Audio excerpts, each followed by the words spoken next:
Let's start with the idea of this house in Inkster. Tell me why this is an important part of understanding who Malcolm was and understanding the work that he did over his lifetime. Malcolm's residence in Inkster in 1952 and 1953 represent really one of the most understudied parts of his life. And it's incredibly significant. It's a pivotal sort of moment in his life, although it was a very sort of short run. It's in Inkster that Malcolm essentially acquires formally the X to his name. It is also where Malcolm joins the Nation of Islam officially when he's residing with his brother Wilfred Little, who owned the house in Inkster at 4336 William Street. And it's also where Malcolm begins his professional career with the Nation of Islam as an assistant minister. So those are obviously incredibly important sort of milestones in his own personal and professional life.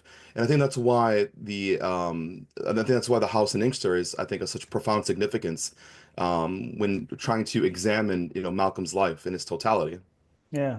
And so, what kinds of things did he do while he was here in Detroit? The kinds of outreach and the kinds of people he might have touched when he was here that again help us understand his work. Well, during the early part, after his arrival, Malcolm was actually quite ill, and it was actually a quite turbulent time in his life. Trying to gain his footing. He had just been released from prison after several years, and in Massachusetts, and so he was really trying to establish himself, trying to essentially, you know, um, acquire some sort of footing, some stability. And so Wilford invites him to his house to live with him and his family, and that's sort of part of the agreement between him and the parole officers in Massachusetts. And so they work out this sort of deal, and he ends up living with his brother, and his brother takes him in and cares for him. And Wilford is really Malcolm's best friend. And helps facilitate his role within the Nation of Islam. He sets up a meeting between him and the Honorable Elijah Muhammad, and from that point forward, Malcolm begins to sort of make way into the nation. He begins to help garner recruits at the Detroit Temple Number One. But Malcolm's sort of life doesn't just, his life in Detroit and in Inkster doesn't really end there. Malcolm continues to return to the city. He speaks at several instances at the Detroit Temple Number One. He also comes back and gives speeches and talks and public presentations. He did so, for example, at the Ford Auditorium, which is no longer standing. He also does so at the King Solomon Baptist Church, Wayne State University.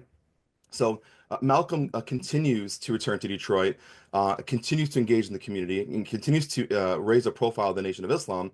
And even after he leaves the nation, he is still he continues to come here and in order to advocate both Black empowerment, but also engaging with his audience regarding his sort of new political vision for African Americans, alongside trying to establish a broad sort of global network that seeks justice from oppression.